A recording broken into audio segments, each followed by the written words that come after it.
أحد ونشهد أن سيدنا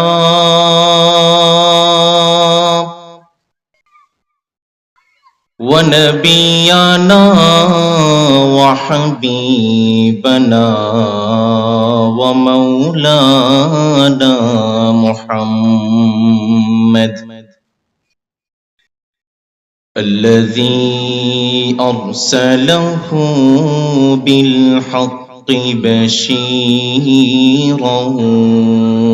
ونذيرا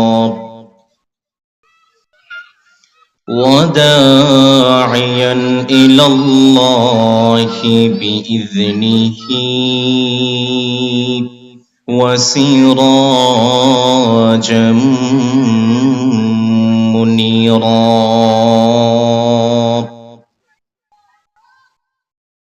أما بعد فقد قال الله تعالى في كلامه المجيد وفي فرقانه الحميد. সবাই পড়ে أعوذ بالله من الشيطان الرجيم. بسم الله الرحمن الرحيم. يريدون ليطفئوا نور الله بأفواههم والله متم نوره ولو كره الكافرون. إن الله وملائكته يصلون على النبي يا أيها الذين آمنوا صلوا عليه وسلموا تسليما. اللهم صل على محمد وعلى آل محمد كما صليت على إبراهيم وعلى آل إبراهيم إنك حميد مجيد. সবাই পড়ে اللهم بارك على محمد وعلى آل محمد كما باركت على إبراهيم وعلى آل إبراهيم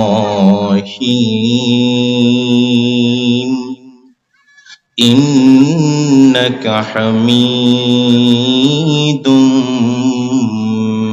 مجيد.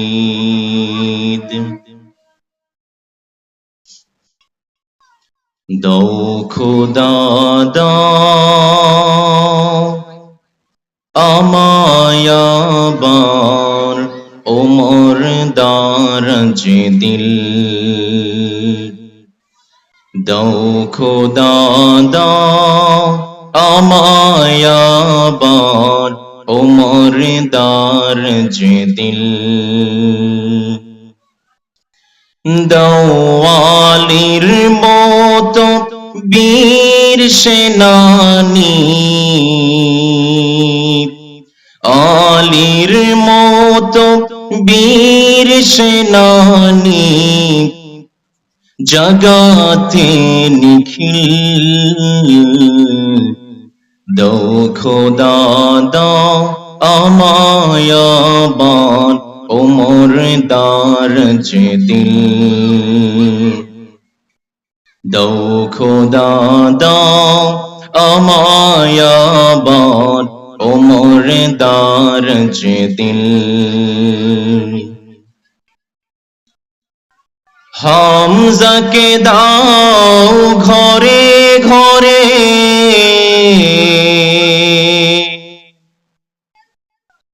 জীবন দিতে অকাতরে হামজাকে দাও ঘরে ঘরে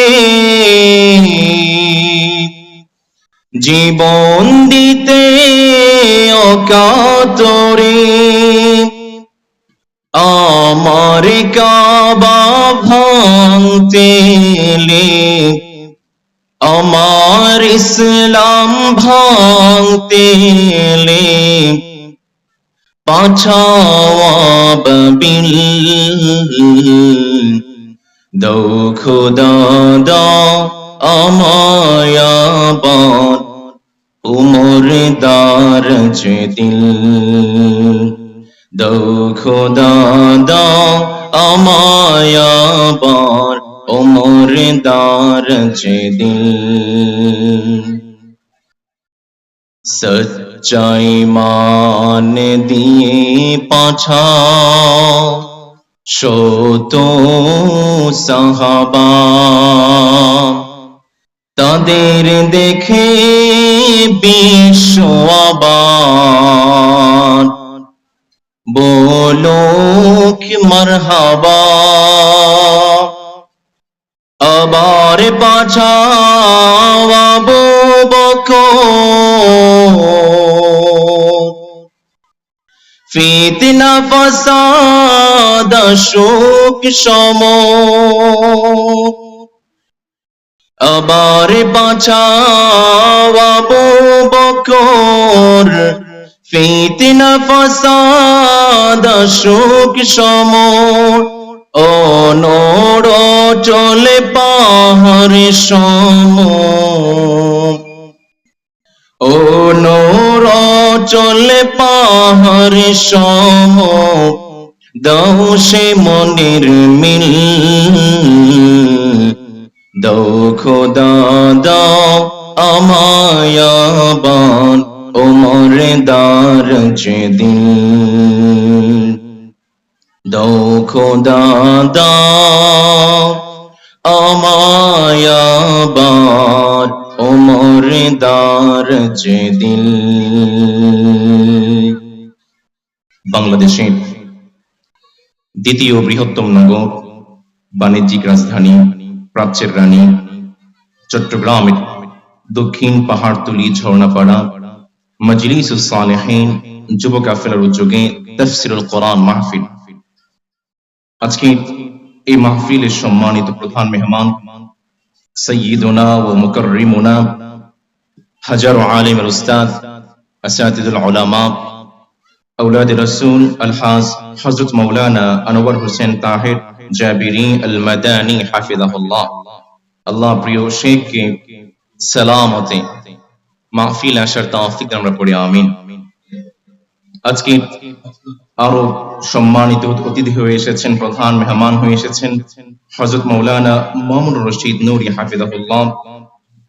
আরো মেহমান হয়ে এসেছেন হযরত মাওলানা মুহাম্মদ ইউনুস আশরাফি হাফিজাহুল্লাহ।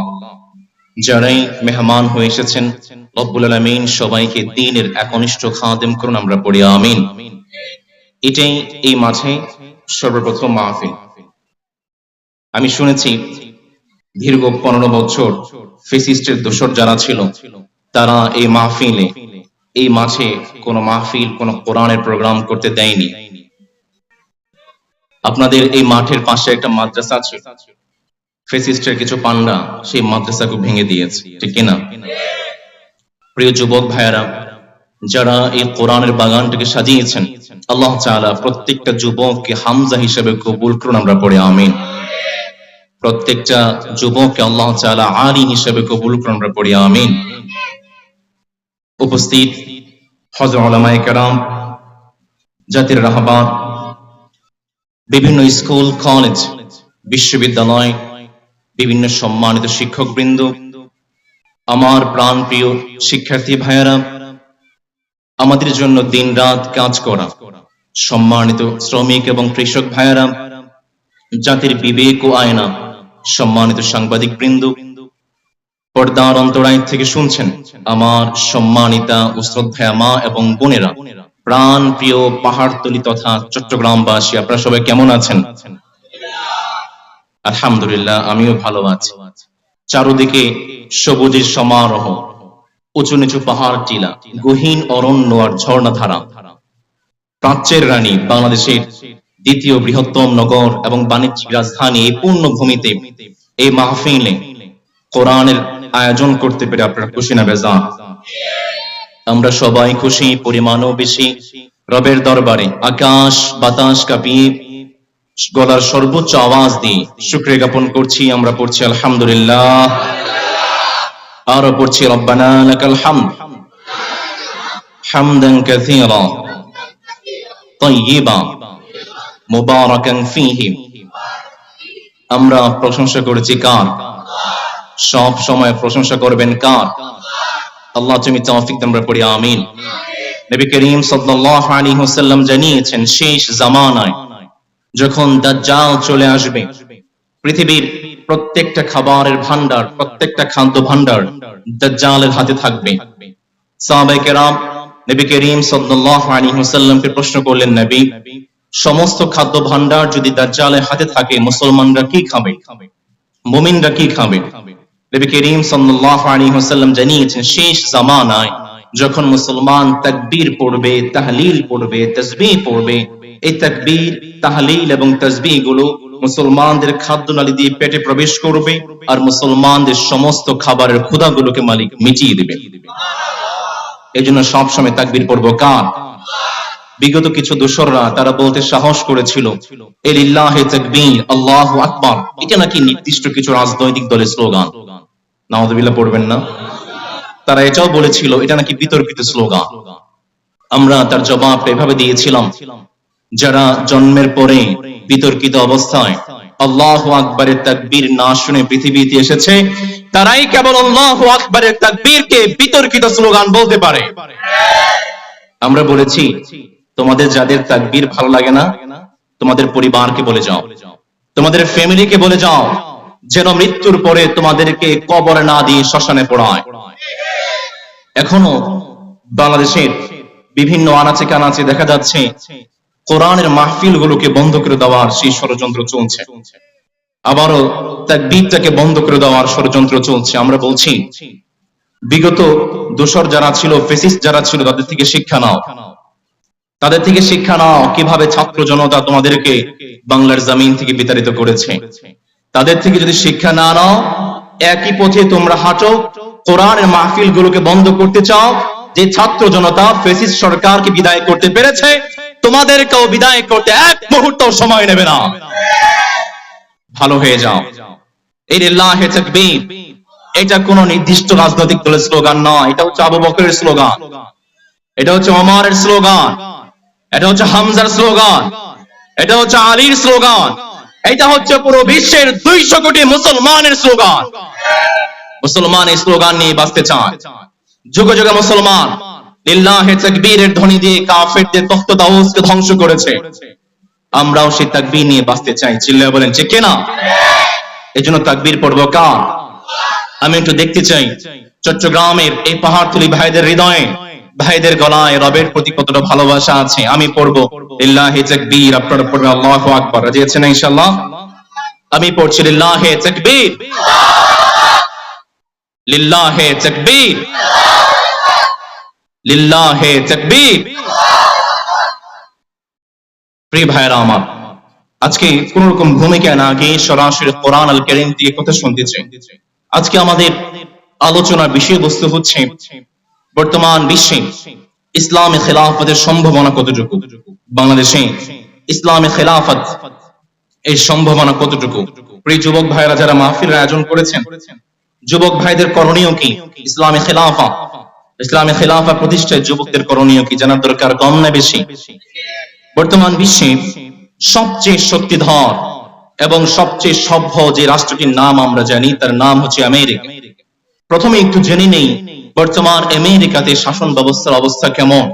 প্রিয় ভাইরা আমার, যে আমেরিকা সব সময় মানবাধিকারের ফেরিওয়ালা হয়ে বেড়ায়, মানবতার ফেরিওয়ালা হয়ে বেড়ায়, তাদের ভিতরের অবস্থা একটু খোঁজ নিয়ে দেখেন, তাদের অবস্থা, তাদের মানবাধিকার কিন্তু বেশ একটা ভালো নয়। আপনারা জানেন পুরো বিশ্বের মাত্র 5% মানুষ বর্তমান আমেরিকাতে বসবাস করছে, কিন্তু এই 5% মানুষের মধ্যে পুরো বিশ্বের প্রায় 45% বেসামরিক বন্দুকের মালিক হচ্ছে তারা। এই জন্য দেখা গিয়েছে 2022 সালে প্রায় 700 সংঘর্ষে তারা জড়িয়েছে। এই বন্দুক সংঘর্ষে তারা প্রায় 80,000 মানুষ সেখানে হতাহত হয়েছে। বর্তমান বিশ্বে আমেরিকাতে বৈষম্য একটি গুরুতর ক্যান্সার হয়ে দাঁড়িয়েছে। কারাগারের অবস্থাটা খুব বেশি ভয়াবহ।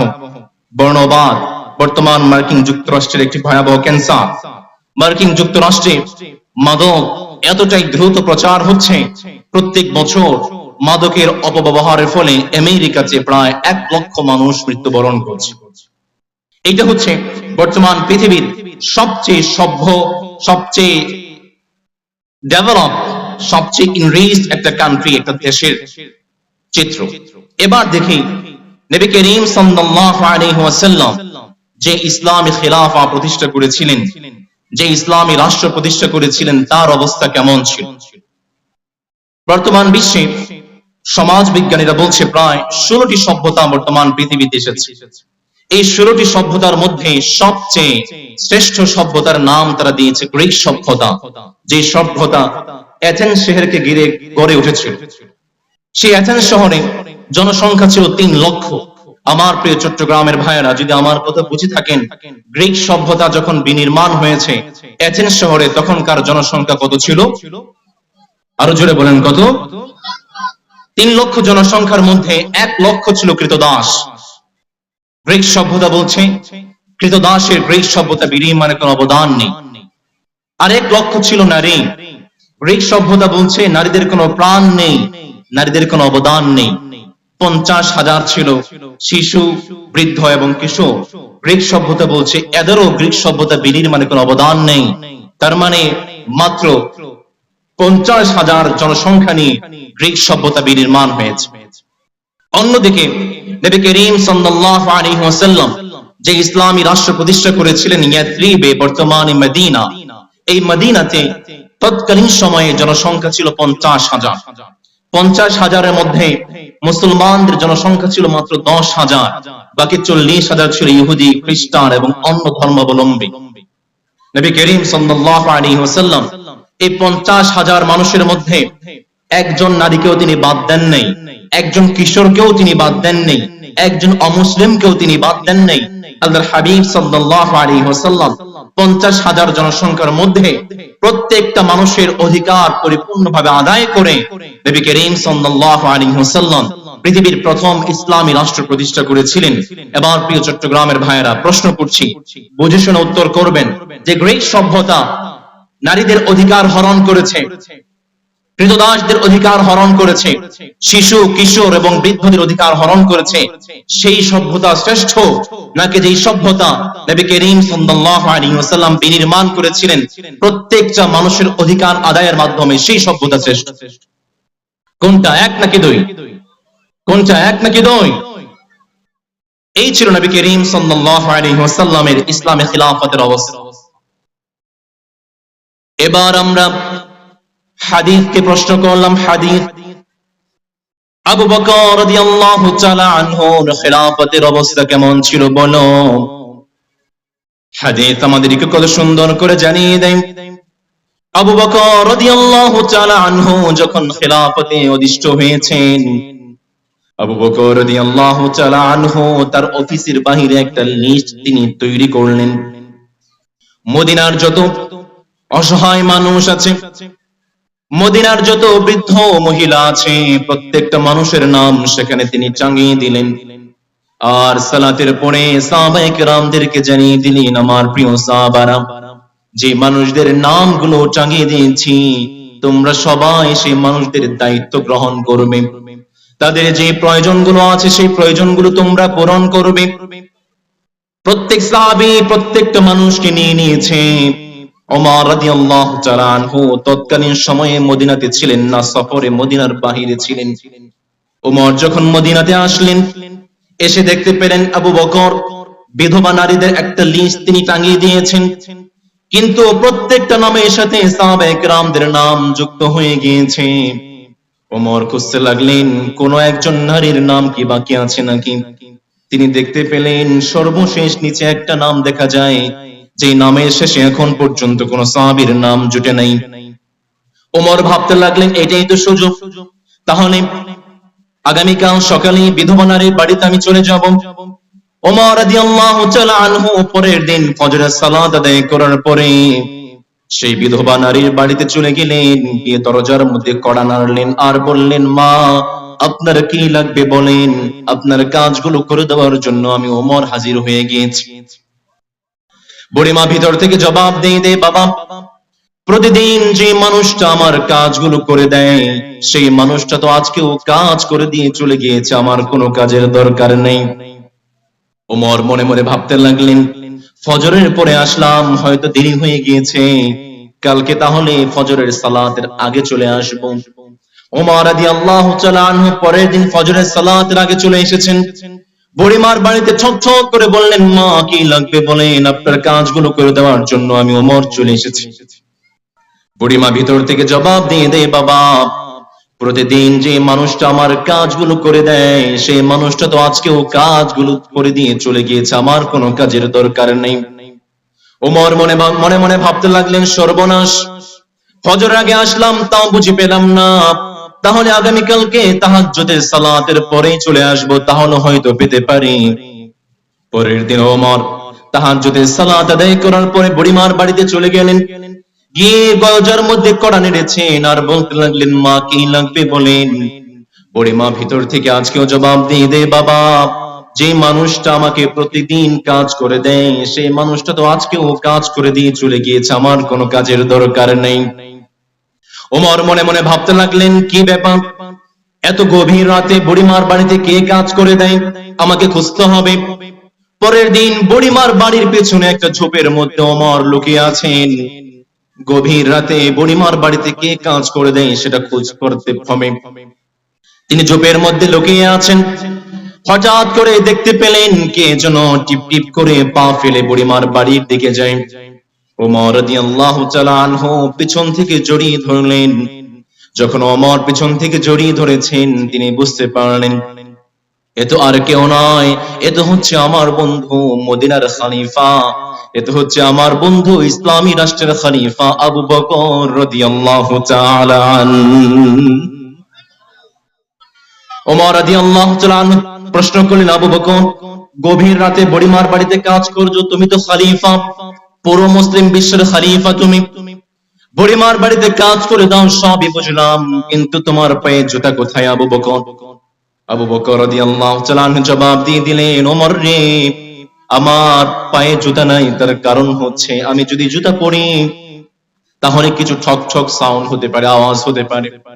আমি তো পৃথিবীর কোন মানুষের জন্য কাজ করছি না, আমি তো জান্নাতে আমার জন্য একটা ঘর তৈরি করতে চাই, সুতরাং বুড়িমার বাড়িতে কাজ করছি পৃথিবীর কোন মানুষকে দেখানোর জন্য নয়, আমি তো জান্নাতে রবের পাশে একটা ঘর তৈরি করতে চাই। আল্লাহু আকবার। এই ছিল ইসলামী খলিফা আবু বকর রাদিয়াল্লাহু তাআলা আনহুর চরিত্র। আমরা যদি ওমর রাদিয়াল্লাহু তাআলা আনহুর শাসন ব্যবস্থার দিকে তাকাই, ওমর রাদিয়াল্লাহু তাআলা আনহু একবার ঘরের মধ্যে মোমবাতি জ্বালিয়ে রাষ্ট্রের কাজ করছিলেন। হঠাৎ করে মেহমান চলে এসেছে। মেহমান এসে দরজার মধ্যে কড়া নাড়লো। ওমর মেহমানকে ওয়েলকাম করে ভিতরে ওয়েলকাম জানালেন।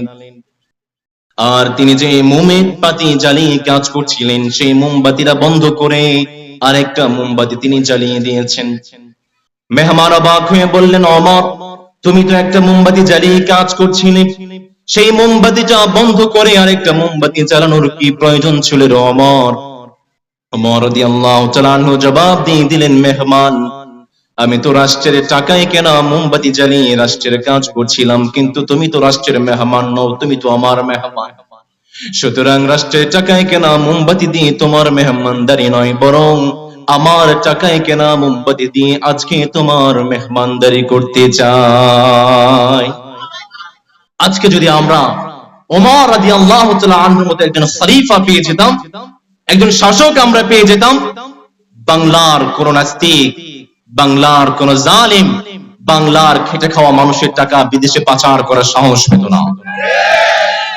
আপনাদের চট্টগ্রামে এস আলম, চট্টগ্রামের না এস আলম, কয়েকদিন আগে মা মারা গিয়েছে, মাদ্রাসায় মাদ্রাসায় গরু পাঠিয়েছে। আমি বলি, ভাই তুমি যে মাদ্রাসায় মাদ্রাসায় গরু পাঠাচ্ছ, এটা বাদ দিয়ে হাজার হাজার মানুষের অধিকার তুমি হরণ করেছো, হাজার হাজার মানুষের ঘর বাড়ি তুমি লুট করেছো, মাদ্রাসায় গরু পাঠানোর পরিবর্তে সেই মানুষের অধিকারগুলো তুমি ফিরিয়ে দাও। আজকে যদি ওমরের মতো একজন খলিফা পেয়ে যেতাম, বাংলাদেশটা সোনার টুকরায় পরিণত হতো। চিল্লায়া বলেন ঠিক কিনা? এমন যদি হতো আমার দেশের শাসক হতো ওমরের মতো, হতো আবু বকরের মতো। এমন যদি হতো আমার দেশের শাসক হতো ওমরের মতো, হতো আবু বকরের মতো। জনগণের খোঁজ খবর নিত রাত পরে, খোঁজে খোঁজে দেখতো কে কেউ আছে অনাহারে। আমার দেশের মা বোনেরা লাঞ্ছিত হতো না, আমার দেশের কৃষক শ্রমিক বঞ্চিত হতো না।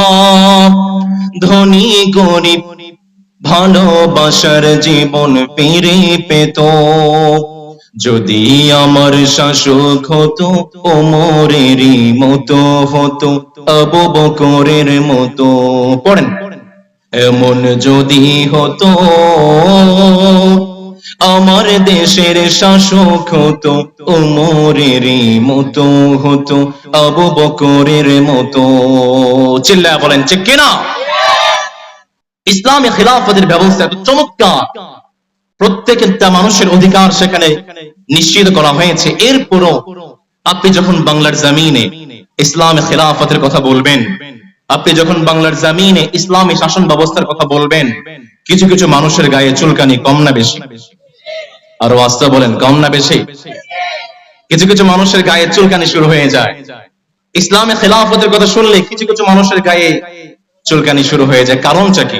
আমরা কোরআনকে প্রশ্ন করলাম, কোরআন বাংলার জমিনে ইসলামী খিলাফতের বিরোধিতা কারা করে? জবাব দিয়ে দাও। কোরআন বলছে ইসলামী খিলাফতের বিরোধিতা তিন প্রকারের মানুষ করে। আমার কথা যদি বুঝে থাকেন প্রিয় চট্টগ্রামের ভাইয়েরা, একটু জোরে সোরে আওয়াজ করেন, কয় প্রকারের মানুষ? আরো জোরে, কয় প্রকার? যেমন ভাবে বিরোধিতা করেছে মুসা আলাইহিস সালামের সময়ে। মুসা আলাইহিস সালাম কত চমৎকার করে বলছেন, রব্বুল আলামিন সূরা সাফের মধ্যে জানাচ্ছেন, وَإِذْ قَالَ مُوسَى لِقَوْمِهِ يَا قَوْمِ لِمَ تُؤْذُونَنِي وَقَدْ تَعْلَمُونَ أَنِّي رَسُولُ اللَّهِ إِلَيْكُمْ। মুসা আলাইহিস সালাম তার উম্মতদেরকে জানিয়ে দিলেন, আমার প্রিয় উম্মতেরা, তোমরা তো জানো আমি ইসলাম সত্য, আমি মুসা সত্য, আমি নবী সত্য, আর ইসলামে খিলাফতটা সত্য। এরপরও কেন তোমরা আমাকে কষ্ট দাও? ঈসা আলাইহিস সালাম কত সুন্দর করে বললেন, وَإِذْ قَالَ عِيسَى ابْنُ مَرْيَمَ يَا بَنِي إِسْرَائِيلَ إِنِّي رَسُولُ اللَّهِ إِلَيْكُمْ। ঈসা আলাইহিস সালাম তার উম্মতদেরকে জানান, আমার প্রিয় উম্মতেরা, তোমরা তো জানো আমি সত্য ইসলাম নিয়ে এসেছি, তোমরা তো জানো আমি সত্য খেলাফত নিয়ে এসেছি, এরপরও কেন তোমরা আমাকে কষ্ট দাও? পৃথিবীর আদম আলাইহিস সালাম থেকে শুরু করে বিশ্বনবী মুহাম্মদুর রাসূলুল্লাহ সাল্লাল্লাহু আলাইহি ওয়াসাল্লাম পর্যন্ত মালিক যত নবী পাঠিয়েছেন, যত রাসূল পাঠিয়েছেন, সব নবী সব রাসূল তার উম্মতদেরকে জানিয়ে দিয়েছেন আমার পরে একজন রাসূল আসবে, আমার পরে একজন নবী আসবে, তার নাম হচ্ছে আহমদ। তার নাম কি? নবী করিম সাল্লাল্লাহু আলাইহি ওয়াসাল্লাম জানিয়েছেন ওয়া মুবাশশিরাম বিরাসূলিন ইয়াতি মিন বাদি ইসমুহু আহমদ। পৃথিবীর প্রত্যেকটা নবী প্রত্যেকটা রাসূল তার উম্মতদেরকে জানিয়ে দিয়েছেন আমার পরে ইসলামী খিলাফা নিয়ে একজন নবী আসবেন, তার নাম হচ্ছে আহমদ। তার নাম কি? Giving glad tidings of a messenger to come after me, whose name shall be Ahmad. তার নাম কি? তার নাম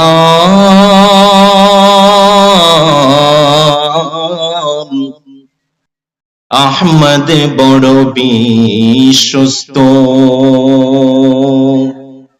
সে কোন বন্ধু বলো বেশি বিশ্বস্ত? সে কোন বন্ধু বলো বড় বিশ্বস্ত? কার কাছে মন খুলে দেয়া যায়, কার কাছে প্রাণ খুলে বলা যায়, হওয়া যায় বেশি আশ্বস্ত। তার নাম কি? জোরে বলেন, তার নাম কি? নবী করিম সাল্লাল্লাহু আলাইহি ওয়াসাল্লাম পৃথিবীতে ইসলামী খেলাফা নিয়ে আসবেন, প্রত্যেকটা নবী প্রত্যেকটা রাসূল তার উম্মতদেরকে জানিয়েছেন। এরপরও নবী সাল্লাল্লাহু আলাইহি ওয়াসাল্লামের বিরুদ্ধে বিভিন্ন নির্যাতন কম না বেশি? আমরা কোরআনকে প্রশ্ন করলাম, কোরআন পৃথিবীতে কোন কোন মানুষ ইসলামী খেলাফতের বিরুদ্ধাচরণ করে? কোরআন এক নম্বরে জানিয়ে দিচ্ছে যারা রাষ্ট্র শক্তি তারা এক নম্বরে ইসলামী খেলাফতের বিরুদ্ধাচরণ করেন। কারণ প্রত্যেকটা নবী প্রত্যেকটা রাসূল তার উম্মতদেরকে এক নবীর দিকে, এক মালিকের দিকে আহ্বান জানিয়েছেন। প্রত্যেকটা নবী প্রত্যেকটা রাসূল এক আল্লাহর দিকে আহ্বান জানিয়েছেন। রব্বুল আলামিন বলছেন ইয়া কওমি আবুদুল্লাহা মা লাকুম মিন ইলাহিন গায়রুহু। প্রত্যেকটা রাসূল প্রত্যেকটা নবী তার উম্মতদেরকে জানিয়েছেন এক রবের ইবাদত করতে হবে। একটু জোরে সোরে আওয়াজ করে বলেন তিনি কে? যখন রাষ্ট্র শক্তি বুঝতে পেরেছে সর্বনাশ, প্রত্যেকটা মানুষ যদি আল্লাহর দিকে ঝুঁকে যায়, প্রত্যেকটা মানুষ যদি ইসলামের দিকে ঝুঁকে যায়, তাহলে তো আমাদের নেতাগিরি শেষ, আমরা তো নেতা থেকে খেতা হয়ে যাব। ঠিক তখনই রাষ্ট্র শক্তি ইসলামের বিরুদ্ধে, ইসলামী খিলাফতের বিরুদ্ধাচরণ করতে শুরু করেছে, ঠিক কিনা? যেমন ভাবে বিরোধিতা করেছে মুসা আলাইহিস সালামের সময়। মুসা আলাইহিস সালাম যখন এক মালিকের দিকে আহ্বান করতে শুরু করেছেন, ইসলামী খেলাফতের দিকে আহ্বান করতে শুরু করেছেন, ফেরাউন বলতে লাগলো মুসাকে ধর, মুসাকে হত্যা করতে হবে।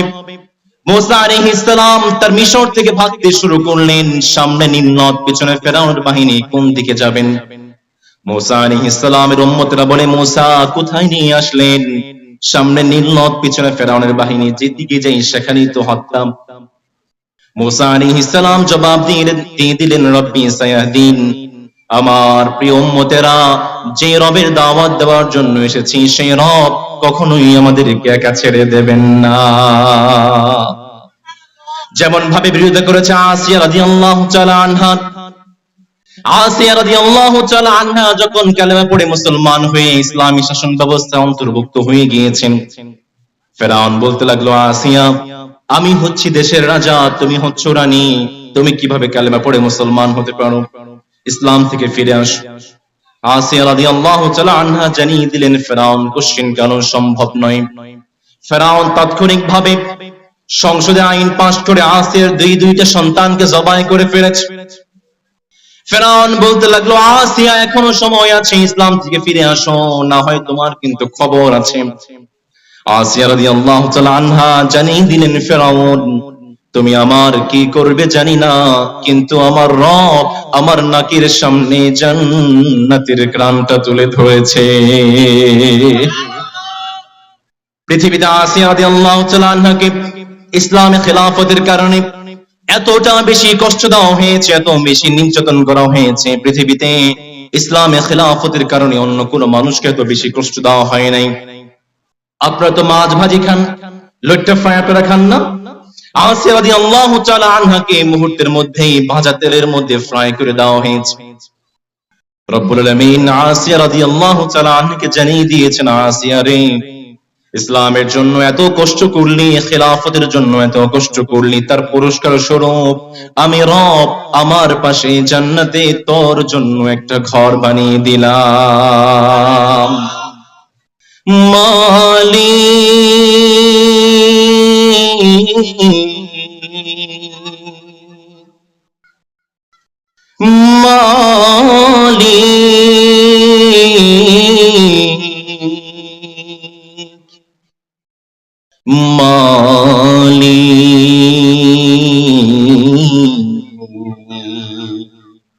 একটি ঘর বানিয়ে দিও, একটি ঘর বানিয়ে দিও। যারা পারেন পড়েন, মালিক তুমি জান্নাতে আমার পাশে আমায় একটি ঘর বানিয়ে দিও, একটি ঘর বানিয়ে দিও। চিল্লায় পড়েন আমিন। প্রিয় ভাইরা, শেষ করে দেব, শেষ করে দেব। অনেক ভাইরা যে দাঁড়িয়ে আছেন, প্রিয় ভাইরা আমার একটু বসে যান। প্রিয় ভাইরা, কোরআনের বাগান, জান্নাতের বাগান, সবাই একটু বসে যান, সবাই বসে যান, কেউ দাঁড়িয়ে থাকবেন না, অসুন্দর লাগে। প্রিয় ভাইরা আমার, আমি ছিলাম ইসলামে খেলাফতের জন্য আসিয়া রাদিয়াল্লাহু তাআলা আনহাকে কত নির্যাতনে সহ্য করতে হয়েছে। আপনারা আবু হানিফা রাহিমাহুল্লাহর নাম শুনেছেন? কথা বলেন, নাম শুনেছেন? আমরা তো হানাফি মাযহাবকে ফলো করি, তাই না? আবু হানিফা রাহিমাহুল্লাহ ইসলামে খেলাফতের জন্য কতটা কষ্ট করেছেন শুনুন। জীবনের শেষ পর্যন্ত আবু হানিফা রাহিমাহুল্লাহ জেলখানায় বন্দী ছিলেন এবং সেখানেই জালিমের জিন্দানখানায় তিনি শহীদ হয়েছেন। আপনারা আহমদ ইবনে হাম্বল রাহিমাহুল্লাহর নাম শুনেছেন? আহমদ ইবনে হাম্বল রাহিমাহুল্লাহ ইসলামে খেলাফতের কারণে তৎকালীন সরকার আহমদ ইবনে হাম্বল রাহিমাহুল্লাহকে জনসম্মুখে সবার সামনে উলঙ্গ করে পিটিয়ে পিটিয়ে হত্যা করেছে। আপনারা সৈয়দ কুতুবের নাম শুনেছেন? সৈয়দ কুতুব তিনি যখন খেলাফতের কথা বলতে শুরু করলেন, তৎকালীন সরকার সৈয়দ কুতুবকে ফাঁসির কাস্টে ঝুলিয়ে দিয়েছে। সৈয়দ কুতুবকে ফাঁসির কাস্টে নিয়ে যাওয়া হবে, এমন সময় একজন আলেম এসে বলতে লাগলো, সৈয়দ কুতুব আপনাকে কালেমা পড়ানোর জন্য এসেছি। সৈয়দ কুতুব জবাব দিয়ে দিলেন, আলেম তুমি যে কালেমা পড়ানোর জন্য বেতন পাও, ভাতা পাও, সেই কালিমার দাওয়াত দিতে গিয়ে আজকে আমি ফাঁসির মঞ্চে ঝুলছি। আপনারা আহমদ শফি রাহিমাহুল্লাহ চট্টগ্রামের কৃতি সন্তান, তার নাম শুনেছেন? তিনি যখন ইসলামে খেলাফতের কথা শুরু করেছেন, তাতে অনেকেই তেতুল হুজুর নাম দিয়েছে, আছে না নাই? আবার যখন আমাদের কলিজার টুকরা কোরআনের পাখি আল্লামা দেলাওয়ার হোসেন সাঈদী রাহিমাহুল্লাহ তিনি যখন ইসলামে খেলাফতের কথা বলতে শুরু করেছেন, জালিম সরকার, ফেসিস সরকার তারা সহ্য করতে পারে নাই, সাথে সাথে আল্লামা দেলাওয়ার হোসেন সাঈদী রাহিমাহুল্লাহকে জেলখানায় বন্দী করে তারা শহীদ করে দিয়েছে। ঠিক কিনা? এই জন্য পৃথিবীতে যারা সবচেয়ে বেশি ইসলামের খেলাফতের বিরোধিতা করে তারা আর কেউ নয়, তারা হচ্ছে রাষ্ট্রশক্তি। বিগত সরকারের দিকে তাকিয়ে দেখেন, বিগত সরকার এমন কোন আলেম নাই যার উপর জুলুম করে নাই, এমন কোন মানুষ নাই যার উপর বিগত সরকার জুলুম করে নাই। আমি তো ছোট্ট একজন মানুষ, আমি ক্ষুদ্র মানুষ, আমি ঢাকা বিশ্ববিদ্যালয়ের শিক্ষার্থী। আমার হলের নাম হচ্ছে মুক্তিযোদ্ধা জিয়াউর রহমান হল। আমি হলে উঠেছিলাম ছাত্রলীগ, আরেকটা নাম আছে না? হ্যাঁ, না আরেকটা আছে না? আচ্ছা, ভাইরা জানেন না, কুত্তালীগ আছে। এই ছাত্রলীগ এরা আমাকে বিভিন্ন ভাবে নির্যাতন করেছে, কষ্ট দিয়েছে। রাত 2টায় কনকনে শীতের মধ্যে হল থেকে আমাকে বের করে দিয়েছে। মুখে দাঁড়িয়ে আছে, মাথায় টুপি আছে। রাত 3টায় আমাকে হল থেকে বের করে দিয়েছে। তারা যেখানেই দাড়ি ছিল, যেখানেই টুপি ছিল, যেখানেই কোরআন ছিল, সেখানেই তারা ইসলামটাকে বন্ধ করে দেওয়ার ষড়যন্ত্র করেছে। কিন্তু আজকে তাকিয়ে দেখেন, যারা ইসলামটাকে বাংলার জমিনে বন্ধ করে দেওয়ার ষড়যন্ত্র করেছিল, মালিক তাদেরকে এমন ভাবে বন্ধ করেছেন, বাংলার আনাচে কানাচে তাদের নাম নেওয়ার মতো কোনো মানুষ খুঁজে পাওয়া যায় না। আজকেও বাংলার জমিনে অনেক ফ্যাসিস্টের দোসররা বসে আছে। ভারতের আলো, দিল্লির স্টার, প্রথম আলো, ডেইলি স্টার ভারতের বিভিন্ন ষড়যন্ত্র বাস্তবায়ন করার জন্য উঠে পড়ে লেগেছে। আমরা বলবো, ফ্যাসিস্ট সরকারকে ছাত্র জনতা যেভাবে বাংলার জমিন থেকে বিতাড়িত করেছে, ফ্যাসিস্টের যত দোসর আছে তাদেরকেও বাংলার জমিন থেকে বিতাড়িত করতে হবে। এই জন্য ভারতের সরকার, ভারতের আলো, দিল্লির স্টার আজকেই আমার বাংলা ছাপ। কোন ভারতের ফ্যাসিস্ট সরকারের কোন দোসরকে আমরা বাংলার জমিনে থাকতে দেব না। অনেকেই বর্তমান সরকারের উপদেষ্টাদের মধ্যে নাম ধরে বলি, ডক্টর আসিফ নজরুল আমাদের বিশ্ববিদ্যালয়ের শিক্ষক, এবং নুরুল হক নূর, এই দুইজন মিলে বিভিন্ন পায়তারা করছে, বিভিন্ন ষড়যন্ত্র করছে। একজন ফ্যাসিস্টের দোসর, নাম কি? ফারুকী, নির্মাতা ফারুকী, ফ্যাসিস্টের দোসরকে তারা বসিয়েছে। আমরা বলছি অতি বিলম্বে তাকে এই পদ থেকে বহিষ্কার করতে হবে। যদি না করেন, ছাত্র জনতা যেভাবে ফ্যাসিস্ট সরকারকে বিদায় করেছে, দরকার হলে আরেকটা বিপ্লব হবে, বিপ্লবের প্রতি বিপ্লব হবে। এরপরও কোন ফ্যাসিস্ট সরকারের কোন দোসরকে থাকতে দেওয়া হবে না। যদি সরকার ঠিক মতো বাংলার জমিন থেকে চালাতে না পারেন, যে ছাত্র জনতা বাংলাদেশটাকে স্বাধীন করেছে, আমরা স্বাধীন করতে পেরেছি, আমরা বাংলাকে চালাতেও পারো। ছেড়ে দেন, দরকার নাই। এরপর কোন ফ্যাসিস্টের দোসরকে আমরা জায়গা দেব না, ঠিক কিনা? এজন্য পৃথিবীতে যারা সবচেয়ে বেশি ফ্যাসিস্ট, সবচেয়ে বেশি জালেম, তারাই একমাত্র ইসলামী খিলাফের বিরুদ্ধাচরণ করে। চিল্লায়া বলেন ঠিক কিনা? 2 নম্বরে কোরআন জানাচ্ছে, যারা সবচেয়ে বেশি ফ্যাসিস্টেড, যারা সবচেয়ে বেশি ইসলামী খিলাফতের বিরোধিতা করে, তারা আর কেউ নয়, তারা হচ্ছে যারা অবৈধ পন্থায় টাকা পয়সা ইনকাম করে। তারা জানে যদি ইসলামী খিলাফত চলে আসে তাহলে তাদের ঘুষের রাস্তা বন্ধ হয়ে যাবে। তারা জানে যদি ইসলামী খিলাফত চলে আসে তাদের দুর্নীতির রাস্তা বন্ধ হয়ে যাবে। তারা জানে যদি ইসলামী খিলাফত চলে আসে তাহলে তাদের মাদকের ব্যবসা বন্ধ হয়ে যাবে। ঠিক যার কারণে প্রত্যেকটা যুগে যুগে ইসলামী খিলাফতের বিরুদ্ধাচরণ করেছে এরা। 3 নম্বর কোরআন বলছে, যারা ইসলামী খিলাফতের বিরোধিতা করে তারা আর কেউ নয়, তারা হচ্ছে এক শ্রেণীর ধর্ম ব্যবসায়ী, যারা ধর্মের নাম ভাঙিয়ে বিভিন্ন ভাবে রাজনীতি করতে চায়, যারা ধর্মের নাম ভাঙিয়ে মানুষকে ঠকাতে চায়। তারা বলতো আমরা নাকি ধর্ম ব্যবসায়ী। আমি বলি, যারা ধর্মের নাম দিয়ে রাজনীতি করে মানুষকে ঠকায়, তারাই হচ্ছে আসল ধর্ম ব্যবসায়ী। আপনাদের সিলেটে একজন আছেন না, নাম কি? হ্যাঁ, ব্যারিস্টার সুমন। শুরুতেই মহান রব্বুল আলামিনের নামে শুরু করছি, বিসমিল্লাহির রহমানির রহিম। চমৎকার বলেছেন, কিন্তু আপনি এর আড়ালে যে 2 নম্বরে করেছেন, ছাত্রদের উপর গুলি চালানোর মতো দুঃসাহস আপনি দেখিয়েছেন, এটা প্রমাণ করছে আমরা ধর্ম ব্যবসায়ী নই, বরং আপনারাই হচ্ছেন আসল ধর্ম ব্যবসায়ী। পৃথিবীতে এই 3 প্রকারের মানুষ সব সময় ইসলামী খিলাফতের বিরুদ্ধে আচরণ করে। আরেক প্রকারের কথা রব্বুল আলামিন খুব সুন্দর করে বলছেন, শুনুন। রব্বুল আলামিন খুব চমৎকার করে বলছেন, বান্দা শোনো শোনো, ইউরিদুনা লিইউতফিউ নূরাল্লাহি বিআফওয়াহিহিম ওয়াল্লাহু মুতিম্মু নূরিহি ওয়ালাউ কারিহাল কাফিরুন। রব্বুল আলামিন আরেকটা আয়াতে কত চমৎকার করে বললেন, বান্দা শোনো শোনো, ইয়া আইয়ুহাল্লাযীনা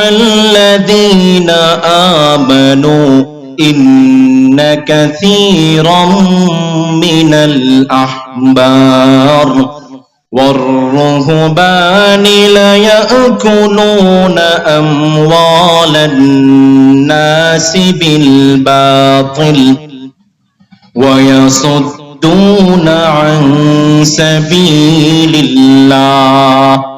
রব্বুল আলামিন জানিয়ে দিলেন, তোমাদের সমাজে এক প্রকারের মানুষ আছে যারা ধর্মের নাম ভাঙিয়ে টাকা কামাতে চায়। তোমাদের সমাজে এক প্রকারের মানুষ আছে যারা মাজার করে টাকা কামাতে চায়। রব্বুল আলামিন জানালেন, যারা মাজার করে টাকা কামাতে চায়, যারা মাজারের নামে গাঁজা খায়, যখন উলামায়ে দেওবান্দ, হক্কানি উলামায়ে কেরাম, যখন বাংলার উলামায়ে কেরাম এই সমস্ত মাজার পূজারীদের বিরুদ্ধে কথা বলে, ঠিক তখনই পরোক্ষভাবে এরা ইসলামের বিরুদ্ধে লেগে যায়। এই তিন প্রকারের মানুষ যুগে যুগে ইসলামে খিলাফতের বিরুদ্ধে আচরণ করেছে। এই তিন প্রকারের মানুষ যুগে যুগে ইসলামে খিলাফতের বিরোধিতা তারা করেছে। কিন্তু মালিক বলছেন, ইসলামে খিলাফত এটা কোনো মোমের বাতি নয় যা আপনি ফু দিয়ে নিভিয়ে দেবেন।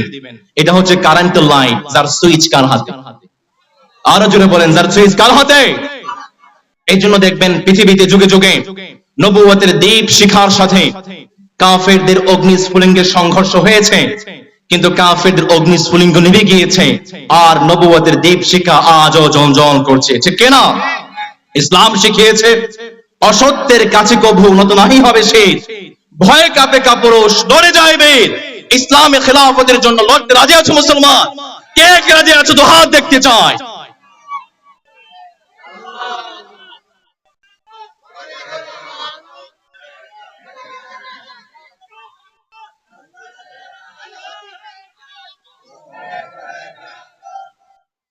আল্লাহ আমাদেরকে তাওফিক আমরা পড়ি, আমিন। প্রিয় ভাইয়েরা আমার, আমাদের যুবক ভাইয়েরা, আমাদের প্রিয় তরুণ ভাইয়েরা যারা এখানে আছেন, আমি তো অধিকাংশকেই যুবক এবং তরুণ দেখতে পাচ্ছি। আমরা ইসলামে খিলাফতের জন্য কিভাবে প্রস্তুতি গ্রহণ করতে পারি? আমাদের যুবকরা হচ্ছে উম্মতের কান্ডারি, জাতির রাহবার। যুগে যুগে যত আন্দোলন হয়েছে, যুগে যুগে যত বিপ্লব হয়েছে, প্রত্যেকটা আন্দোলন, প্রত্যেকটা বিপ্লবের পিছনে যুবকদের অবদান কম না বেশি? পুরো বিশ্বের দিকে তাকিয়ে দেখেন, পৃথিবীতে হয়েছে বলশেবিক বিপ্লব, পৃথিবীতে হয়েছে ইসলামী বিপ্লব, সিপাহী বিপ্লব, ইরানি বিপ্লব, আমেরিকান বিপ্লব। প্রত্যেকটা বিপ্লবের পিছনে যুবকদের অবদান কম না বেশি?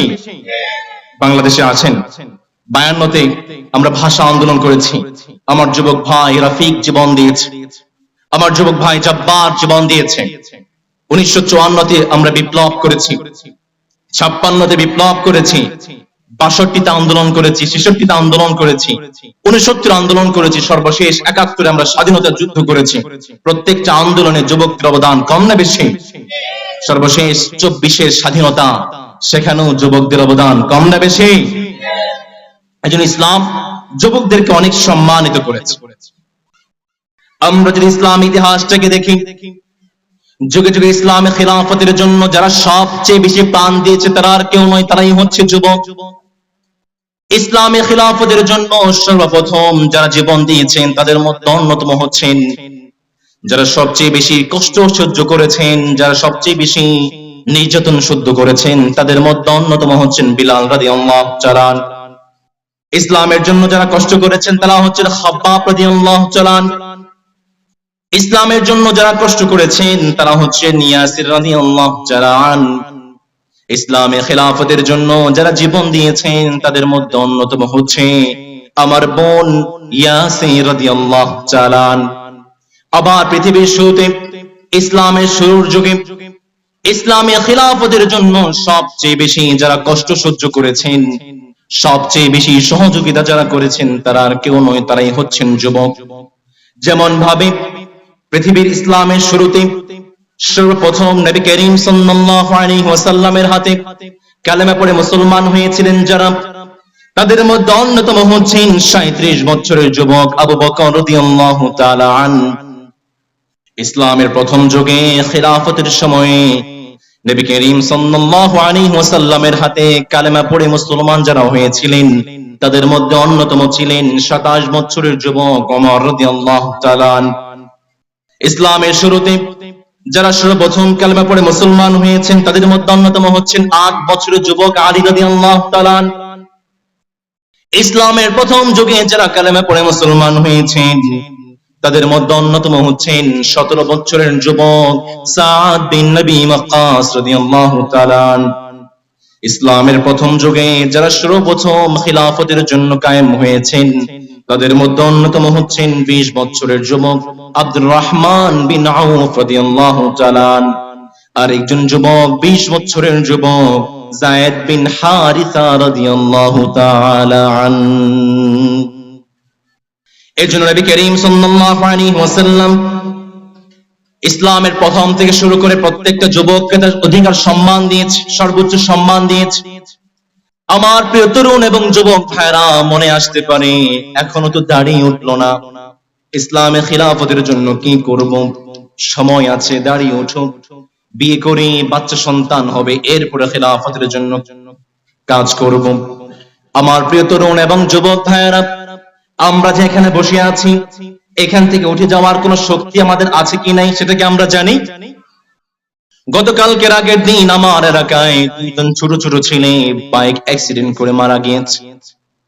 আজকেও দেখলাম আপনাদের আজাদী পত্রিকায় 2 জন ভাই তারা ইন্তেকাল করেছেন। রাস্তার দিকে তাকিয়ে দেখেন অনেক যুবক ভাইরা চলাফেরা করছেন, হঠাৎ করে ইন্তেকাল করে। আমার প্রিয় তরুণ এবং যুবক ভাইরা, দেরি নয়, আজকে ইসলামের খিলাফতের জন্য নিজেকে প্রস্তুত করতে হবে। কারণ আজকে মসজিদের মাইক থেকে দেখতে পাই অনেক ভাইয়ের মরণের এলানটা চলে আসে। কিন্তু এমন একটা সময় আসবে, এমন একটা মুহূর্ত আসবে, যখন মসজিদের মাইক থেকে আমার আপনার ভাইয়ের এলান নয়, বরং আমার আপনার মৃত্যুর এলানটাই মসজিদের মাইক থেকে করা হবে। ঠিক কিনা? কত জানাজার পড়েছি নামাজ, দিয়েছি কত দাফন। কত জানাজার পড়েছি নামাজ, দিয়েছি কত দাফন। কোথায় যেন আছে আমারও তৈরি সাদা কাফন, জানাজার পড়েছি নামাজ, দিয়েছি কত দাফন। কত জানাজার পড়েছি নামাজ, দিয়েছি কত দাফন। চিল্লায়া বলেন ঠিক কিনা? এজন্য যুবক ভাইদের দেরি নয়, এই মাহফিল থেকে ওয়াদা করতে হবে আমরা ইসলামী খিলাফতের জন্য, বাংলার জমিনে ইসলামী শাসন প্রতিষ্ঠার জন্য কাজ করতে চাই। চিল্লায়া বলেন ঠিক কিনা? যুবকরা যদি ইসলামী খিলাফতের জন্য কাজ করতে চায়, তাদের জন্য 1 নাম্বার কর্মসূচি হচ্ছে যুবকদেরকে সব সময় অগ্নি পরীক্ষার সম্মুখীন হওয়ার জন্য প্রস্তুত থাকতে হবে। যেমন ভাবে অগ্নি পরীক্ষা দিয়েছিল ইব্রাহিম আলাইহিস সালাম। ইব্রাহিম আলাইহিস সালাম যখন তার সমাজে ইসলামে খিলাফা প্রতিষ্ঠা করতে চেয়েছেন, ইব্রাহিম আলাইহিস সালামের বাবাও ছিলেন ইসলামে খিলাফতের ঘোর বিরোধী। ইব্রাহিম আলাইহিস সালামের পরিবারের প্রত্যেকটা মানুষ ছিল ইসলামে খিলাফতের বিরোধী। ইব্রাহিম আলাইহিস সালাম তার পরিবারের বিরুদ্ধে গিয়ে, প্রত্যেকটা মানুষের বিরুদ্ধে গিয়ে তিনি ইসলামে খিলাফতকে প্রতিষ্ঠা করেছিলেন। ইব্রাহিম আলাইহিস সালামের পরিবারের মানুষ, সমাজের মানুষ তারা গরুর পূজা করে, কিন্তু যখন আবার জুতা বানানোর দরকার হয় তখন তারা গরুটাকে জবাই করে চামড়া কেটে জুতা বানায়। ইব্রাহিমের পরিবার আগুনকে পূজা করে, যখন পূজা শেষ হয়ে যায় আগুনটাকে বন্ধ করে দেয়। ইব্রাহিমের পরিবার গাছের পূজা করে, আবার যখন কাঠের দরকার হয় গাছকে কেটে ফেলে। ইব্রাহিম আলাইহিস সালাম জানিয়ে দিলেন, আমার পরিবারের লোকেরা, তোমরা যে জিনিসের পূজা করছো নিঃসন্দেহে তোমরা ভ্রান্তির মধ্যে আছো। রব্বুল আলামিন কত সুন্দর করে কথাটাকে বললেন, وَإِذْ قَالَ إِبْرَاهِيمُ لِأَبِيهِ آزَرَ أَتَتَّخِذُ أَصْنَامًا آلِهَةً إِنِّي أَرَاكَ وَقَوْمَكَ فِي ضَلَالٍ مُبِينٍ। ইব্রাহিম আলাইহিস সালাম তার পরিবারকে জানিয়ে দিলেন, না না, তোমরা যে জিনিসের পূজা করছো নিঃসন্দেহে তোমরা ভুলের মধ্যে আছো। ইব্রাহিম তার রবকে খুঁজতে শুরু করলেন, ইব্রাহিম তার রবের অনুসন্ধানী হয়ে গেলেন। ইব্রাহিম আলাইহিস সালাম দেখতে পেলেন রাত্রিবেলা দূর আকাশে টিপ টিপ করে কি যেন জ্বলে। ইব্রাহিম আলাইহিস সালাম ভাবতে শুরু করলেন, এটাই হচ্ছে আমার রব। রব্বুল আলামিন ইব্রাহিমের এই কথাটাকে কত সুন্দর করে বললেন। রব্বুল আলামিন বলছেন, ফালাম্মা জান্না আলাইহিল লাইলু রাআ কাওকাবা ক্বালা হাদা রাব্বি ফালাম্মা আফালা ক্বালা লা উহিব্বুল আফিলিন। ইব্রাহিম আলাইহিস সালাম ভাবতে শুরু করলেন, এটাই হচ্ছে আমার রব। কিন্তু যখন সকালবেলা এই তারকাগুলো আকাশের মধ্যে হারিয়ে যায়, ইব্রাহিম জানিয়ে দিলেন, না না, যে জিনিসটা হারিয়ে যায়, যে জিনিসটা ধ্বংস হয়ে যায়, সেই জিনিসটা কখনোই আমার রব হতে পারে না, ঠিক না? ইব্রাহিম আলাইহিস সালাম ভাবতে শুরু করলেন, রবকে খুঁজতে শুরু করলেন। রাত্রিবেলা চাঁদ মামাকে দেখা যায়, সূর্যের রাত্রিবেলা আসমানের বুকে চাঁদ মামা আলোকিত হয়ে ওঠে। ইব্রাহিম ভাবতে লাগলেন, এটা তো আগের চেয়ে বড় মনে হয়, তাহলে এটাই হচ্ছে আমার রব। রব্বুল আলামিন চমৎকার করে বলছেন, ফালাম্মা রাআল কমারা বাযিগান ক্বালা হাযা রাব্বি ফালাম্মা আফালা ক্বালা লাইন লাম ইয়াহদিনি রাব্বি লাআকুনান্না মিনাল কওমি দ্দাল্লিন। ইব্রাহিম আলাইহিস সালাম ভাবতে শুরু করলেন, দূর আকাশে চাঁদ দেখা যায়, এটাই হচ্ছে আমার রব। কিন্তু সকালবেলা যখন চাঁদটা নিমেষের মধ্যে আকাশের বুকে হারিয়ে যায়, ইব্রাহিম ঘোষণা দিয়ে দিলেন, না না, যে জিনিসটা হারিয়ে যায়, যে জিনিসটা ধ্বংস হয়ে যায়, সেটা তো কখনোই আমার রব হতে পারে না। সকালবেলা সূর্য মামা পুরো পৃথিবীটাকে গরম করে ফেলে, পুরো পৃথিবীটাকে উত্তাপ করে ফেলে। ইব্রাহিম ভাবতে শুরু করলেন, এটা তো আগের দুইটার চেয়ে বড় মনে হয়, তাহলে এটাই হচ্ছে আমার রব। কিন্তু বিকেল বেলা পশ্চিম আকাশে গোধূলি লগ্নে যখন সূর্যটা লাল আভা হয়ে হারিয়ে যায়, ইব্রাহিম আলাইহিস সালাম জানিয়ে দিলেন, না না, যে জিনিসটা ধ্বংস হয়ে যায়, যে জিনিসটা হারিয়ে যায়, সেই জিনিসটা কখনোই আমার রব হতে পারে না। ইব্রাহিম আলাইহিস সালাম নিজের রবকে খুঁজতে শুরু করলেন। সর্বশেষ ইব্রাহিম আলাইহিস সালাম ঘোষণা দিয়ে দিলেন, না না, কোন চাঁদ আমার সূর্য নয়, কোন চাঁদ আমার রব নয়, কোন তারকা আমার রব নয়, কোন সূর্য আমার রব নয়, বরং এই চাঁদকে যিনি বানিয়েছেন, এই সূর্যকে যিনি বানিয়েছেন, এই আকাশ এবং জমিন যিনি বানিয়েছেন, তিনি হচ্ছে আমার রব। ইব্রাহিম জানিয়ে দিলেন, ইন্নী ওয়াজ্জাহতু ওয়াজহিয়া লিল্লাযী فطر السماوات والأرض حنيفا وما أنا من المشركين। ইব্রাহিম আলাইহিস সালাম জানিয়ে দিলেন, না না, কোন চাঁদ আমার রব নয়, কোন সূর্য আমার রব নয়, বরং এই চাঁদটাকে যে রব বানিয়েছেন, এই সূর্যটাকে যে রব বানিয়েছেন, আকাশ এবং জমিন যে রব বানিয়েছেন, তিনি হচ্ছে আমার রব। একটু গলার আওয়াজটা ছেড়ে দিয়ে বলেন তো তিনি কে? আল্লাহ আমার রব। দমে দমে তনু মনে তারি অনুভব। আল্লাহ আমার রব, এই রবি আমার সব।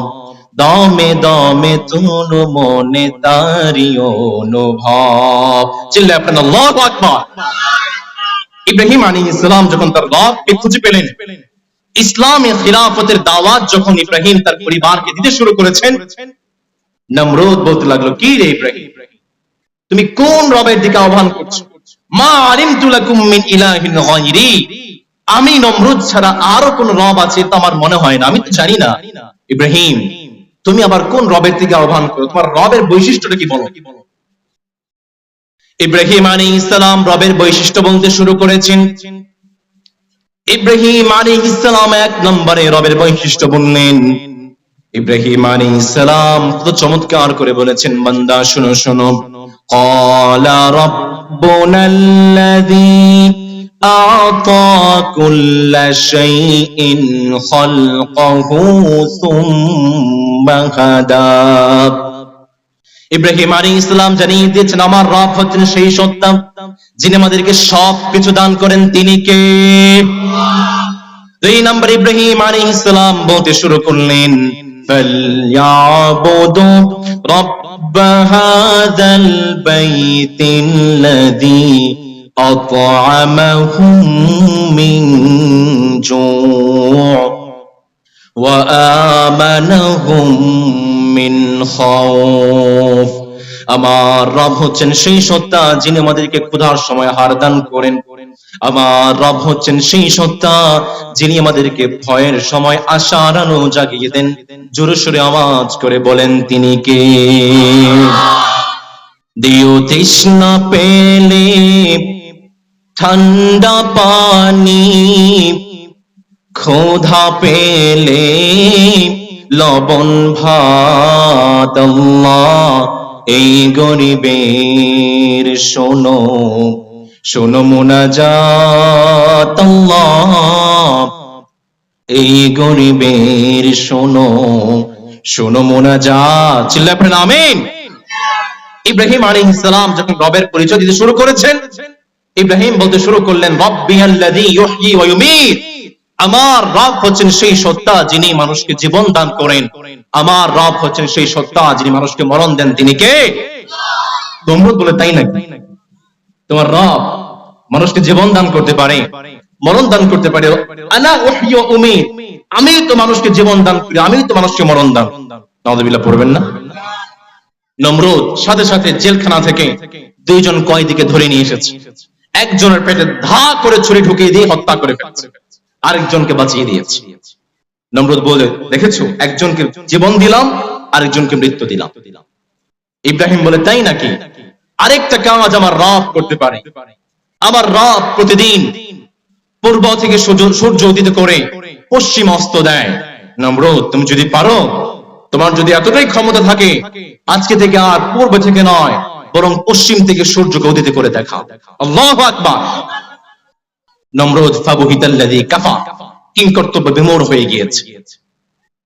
নমরুদ যখন তার সব জবাব হারিয়ে ফেলেছে, তার সম্প্রদায়ের লোককে বলতে শুরু করেছে, আমার সম্প্রদায়ের লোকেরা, যদি তোমরা তোমাদের রবের জন্য কিছু করতে চাও, তাহলে ইব্রাহিমকে আগুনের মধ্যে নিক্ষেপ করো। ইব্রাহিম আলাইহিস সালামকে আগুনের মধ্যে নিক্ষেপ করা হয়েছে। জিবরিল আলাইহিস সালাম ইব্রাহিমের কাছে এসে বলেন, ইব্রাহিম, আপনার জন্য কি করতে পারি? ইব্রাহিম আলাইহিস সালাম জানিয়ে দিয়েছেন, জিবরিল, আমার জন্য তোমার কিচ্ছু করতে হবে না। যে রবের দাওয়াত দেওয়ার জন্য, যে রবের খেলাফতের দাওয়াত দেওয়ার জন্য আমি আগুনে নিক্ষিপ্ত হয়েছি, সেই রব কখনোই আমাকে একা ছেড়ে দেবেন না। রব্বুল আলামিন আগুনকে জানিয়ে দিয়েছেন, কুলনা ইয়া নারু কুনি বারদাও ওয়া সালামান আলা ইব্রাহিম। নবী মূসার মতো ঈমান হলে রাস্তা হবে সাগর জনে, নবী ইউসুফের মতো ঈমান হলে একে একে দরজা খুলে, নবী ইব্রাহিমের মতো ঈমান যদি আজও থাকে বিদ্যমান, অগ্নিকুণ্ডে দেখতে পাবে খুবসুরতে গুলবাগান। আল্লাহু আকবার। ইব্রাহিম আলাইহিস সালাম ইসলামে খিলাফতের দিকে আহ্বান করার জন্য আগুনে নিক্ষিপ্ত হয়েছেন। প্রিয় তরুণ এবং যুবক ভাইরা, আপনারা যখন ইসলামে খিলাফতের দিকে, ইসলামে আন্দোলনের দিকে মানুষকে আহ্বান করবেন, আপনাদেরকে সব সময় অগ্নি পরীক্ষার জন্য প্রস্তুত হওয়া দরকার, কম না বেশি? আমার যুবক এবং তরুণ ভাইদের জন্য 1 নম্বর কর্মসূচি। 2 নম্বর, আমার প্রিয় তরুণ এবং যুবক ভাইরা, আপনাদেরকে এক হতে হবে। আমাদের সমাজে ঐক্যের বড় অভাব। আমাদের সমাজে 10 জন যুবক দাঁড় করিয়ে দেন, 2 জন আওয়ামী লীগ, 2 জন বিএনপি, 2 জন হাফাজ ইসলাম, 2 জন জামাত, 2 জন জাসদ, 2 জন বাসদ, আছে না নেই? আবার একজনের সাথে আরেকজনের কোনো মিল, আমরা ডিভাইড হয়ে গিয়েছি, আমরা বিভিন্ন দলে বিভক্ত হয়ে গিয়েছি। যুবকদের কথা আর কি বলবো? আমরা যারা আলেম আছি আমাদের তো অবস্থা খারাপ, আমরাই তো এক হতে পারি না, ঠিক কিনা? আলেমে আলেমে গোতাগতি কম না বেশি? আরো আসতে বলেন, কম না বেশি? আলেমে আলেমে কিলাকিলি কম না বেশি? এখন আমরা টুপি নিয়ে মারামারি। আমার একটা প্রোগ্রাম ছিল কিশোরগঞ্জে, সেখানে কিছু কওমি ভাইরা আমার টুপি নাকি জামাতের টুপি, এই জন্য আমাকে স্টেজে উঠতে দেয়। আপনাদের পাশেই আকবর শাহ জামে মসজিদ আছে। গত ডিসেম্বরে বা নভেম্বর একবার এসেছিলাম খুতবা দেওয়ার জন্য। আপনাদের আকবর শাহের একজন ডাকাত জসিম উদ্দিন, নাম শুনেছেন? হঠাৎ করে 300-400 ক্যাডার নিয়ে ঢুকে গিয়েছে। আমি জামাত, আমাকে খুতবা দিতে দিবে না। কিলাকিলি আছে না নাই? মুসলমানদের মধ্যে দলাদলি আছে না নাই? যে মুহূর্তে আমরা টুপি নিয়ে মারামারি করছি, ইহুদির দিকে তাকিয়ে দেখেন ইহুদিরা মুসলমানদের গলাটাকে জবাই করার জন্য প্রস্তুতি গ্রহণ করছে। আমরা এখন মারামারি করি, আমরা হাতটাকে নাভির উপরে বাঁধবো, নাভির নিচে বাঁধবো, বুকের উপর বাঁধবো, সেটা নিয়ে মারামারি করি। আরে ভাই, তাকিয়ে দেখেন পুরো বিশ্বের দিকে, ইহুদিরা আপনি যখন হাতটাকে নাভির উপরে বাঁধবেন, নিচে বাঁধবেন, কোথায় বাঁধবেন সেটা নিয়ে মারামারি করছেন। ইহুদিরা মুসলমানদের হাতটাকে ভেঙে দেওয়ার ষড়যন্ত্র করছে। আপনি আমিন আসতে বলবেন নাকি জোরে বলবেন সেটা নিয়ে মারামারি করছেন। তাকিয়ে দেখেন ইহুদিদের দিকে, ইহুদিরা মুসলমানদের জবানটাকে বন্ধ করে দেওয়ার ষড়যন্ত্র করছে। কি করছেন? আলেমদের মাঝে এক হবার দরকার, কম না বেশি? আলেমে আলেমে বিভেদ এখন, জালিমে জালিমে দোস্তি। আলেমে আলেমে বিভেদ এখন, জালিমে জালিমে দোস্তি। পথের ঠিকানা জানা নেই কারো, কে কোথায় পাবে স্বস্তি, কে কোথায় পাবে স্বস্তি, ঠিক কিনা? সালাতে দুহাত কোথায় বাঁধবে নাভির উপরে বুকে, আমিন বলবে চুপি সরে নাকি সজোরে আওয়াজ ফোকে। ছোট আরো ছোট বিষয় নিয়েও চলছে ভীষণ দ্বন্দ্ব, ছোট আরো ছোট বিষয় নিয়েও চলছে ভীষণ দ্বন্দ্ব। সব দল ভাবে আমরাই ভালো, অন্যরা কালো মন্দ। ফরজ নিয়ে তো মারামারি নেই, নফলে সফল যোগ। চুপির আকার আকৃতি নিয়ে গবেষণা হয় খুব। এই সুযোগেই আবরাহা দেখো হাকিয়ে বেড়ায় হস্তি, জালিমে জালিমে দোস্তি। আলিমে আলিমে বিভেদ এখন, জালিমে জালিমে দোস্তি। পথের ঠিকানা জানা নেই কারো, কে কোথায় পাবে স্বস্তি, কে কোথায় পাবে স্বস্তি। চিল্লায় বলতে হবে, ঠিক কিনা? প্রিয় ভাইয়েরা, আমার যুবক ভাইয়েরা, ইসলামী খিলাফতের জন্য কাজ করতে চান, এক হবার দরকার, কম না বেশি? আমাদের সমাজের যুবকদেরকে যারা সবচেয়ে বেশি বিভক্ত করেছে, দলদের ডিভাইড করেছে, তারা আর কেউ নয়, 1 নম্বর তারা হচ্ছে অপরাজনীতিবিদরা। আমার প্রিয় তরুণ এবং যুবক ভাইয়েরা, কার জন্য স্লোগান দিচ্ছেন? আমার নেতার চরিত্র ফুলের মতো। আরে ভাই, আপনার নেতার চরিত্র কেমন জানেন? নামাজ পড়েন 1 ওয়াক্ত, গাঞ্জা খায় 6 ওয়াক্ত, শয়তানের ভক্ত, জাহান্নামের তক্ত। সেই নেতার জন্য তো আমরা স্লোগান, সেই নেতার জন্য আমরা কাজ করি। এই জন্য 1 নম্বর, যুবকদেরকে যারা ডিভাইড করেছে তারা আর কেউ নয়, তারাই হচ্ছে অপরাজনীতিবিদরা। 2 নম্বর, যুবকদেরকে যারা ডিভাইড করেছে সেটা হচ্ছে মাদক। বাংলাদেশে বর্তমানে প্রায় 24 ধরনের মাদক পাওয়া যায়। বর্তমান এক জরিপ অনুযায়ী বাংলাদেশে 70,000 মাদক সেবী আছে। প্রত্যেক মাদক সেবীর জন্য বছরে প্রায় 60,000 টাকার মাদক লাগে। আপনাদের সমাজে সিগারেট আছে, আপনারা খান? কে কে খান? 2 হাত তুলে দেখিয়ে দেন। তার মানে এখানে সবাই ফেরেশতা, সিগারেট খোর কেউ নাই। বছরে বাংলাদেশে 22,000 কোটি টাকার সিগারেট বিক্রি হয়। কারা খায়? বর্তমান বাংলাদেশে যে সিগারেটটা পাওয়া যায়, এই সিগারেটের মধ্যে প্রায় 57টি মারাত্মক রাসায়নিক উপাদান আছে। তার মধ্যে অন্যতম হচ্ছে নিকোটিন। 2টা সিগারেটের মধ্যে যে পরিমাণ নিকোটিন আছে, একজন সুস্থ মানুষের দেহে যদি ইনজেক্ট করে পুশ করে দেওয়া হয়, সেই মানুষটা সাথে সাথে ছটফট করে করে মৃত্যুবরণ করে। কিন্তু আপনি ইনহেলিং এর মাধ্যমে নিচ্ছেন, নিঃশ্বাসের মাধ্যমে নিচ্ছেন, আপনি আস্তে আস্তে মৃত্যুর দিকে ঠেলে পড়ছেন। ঢাকাতে একজন বিখ্যাত ডাক্তার আছে, ডক্টর সাকলাইন রাসেল। তিনি একবার অপারেশন থিয়েটার থেকে বের হয়ে লাইভ করছেন। তিনি বলছেন, যারা ধূমপান করে তাদের একটা পাকে কেটে ফেলতে হচ্ছে। প্রিয় ভাই, আপনি যেই পা দিয়ে সিগারেট কিনতে যাচ্ছেন, ভবিষ্যতে সেই পাটাকে কেটে ফেলতে হবে। আপনি আপনার চিন্তা না করলেন, আপনার উপর আপনার পুরো পরিবার আছে। আপনার বাবা আপনার দিকে তাকিয়ে আছে, আপনার মা আপনার দিকে তাকিয়ে আছে। আপনার নিজের জন্য না হোক, পরিবারের জন্য হলেও সিগারেট এই বদভ্যাস থেকে বেঁচে থাকার দরকার আছে না নাই? এজন্য ইসলাম, কোরআন জানিয়েছে, যুবকদেরকে যারা ডিভাইড করেছে, যারা বিভক্ত করেছে, তারা আর কেউ নয়, 2 নম্বর হচ্ছে মাদক। এজন্য প্রিয় তরুণ এবং যুবক ভাইয়েরা, আমরা যদি ইসলামে খিলাফার জন্য প্রস্তুতি গ্রহণ করতে চাই, আমাদেরকে 2 নম্বর 1 হতে হবে। 3 নম্বর, আমাদেরকে সব সময় নিজের চরিত্রটাকে ভালো করতে হবে। রাজি আছেন ইনশাআল্লাহ?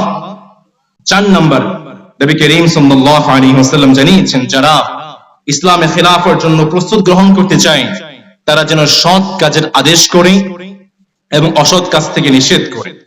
5 নম্বরে নবী করিম সাল্লাল্লাহু আলাইহি ওয়াসাল্লাম জানিয়েছেন, প্রিয় তরুণ এবং যুবক ভাইয়েরা, সব সময় জালিমের বিরুদ্ধে, জুলুমের বিরুদ্ধে রুখার দরকার আছে না নাই? 6 নম্বরে নবী করিম সাল্লাল্লাহু আলাইহি ওয়াসাল্লাম জানিয়েছেন, আমরা সব সময় এক রবের জন্য তাওবা করব। সব সময় অপরাধ থেকে এক রবের কাছে তাওবা করব। একটু জোরে সোরে আওয়াজ করে বলুন তো, তিনি কে? প্রিয় তরুণ এবং যুবক ভাইয়েরা, এই 6টি কর্মসূচি বাস্তবায়নের মাধ্যমে ইসলামে খিলাফতের জন্য, ইসলামী আন্দোলনের জন্য নিজেকে প্রস্তুত করতে রাজি আছেন না ইনশাআল্লাহ? রাজি আছেন তো ইনশাআল্লাহ? কে কে রাজি আছেন? 2 হাত দেখতে চাই। তাকবীর পড়ে, লিল্লাহি তাকবীর, লিল্লাহি তাকবীর, লিল্লাহি তাকবীর। যতটুকু কথা বলেছি কোরআন এবং হাদিসের আলোকে বলার চেষ্টা করেছি। এরপরেও কোনো ভুল তথ্য যদি আমার মুখ থেকে বের হয়ে যায়, আল্লাহ তাআলা যেন আমাদের স্মৃতিপট থেকে তা মুছে দেয়, আমরা পড়ি আমিন। বিশেষভাবে ধন্যবাদ জানাচ্ছি মজলিসুস সালেহীন যুব কাফেলা, যারা চমৎকার কোরআনের বাগানটাকে সাজিয়েছেন। আল্লাহ তাআলা যেন আমার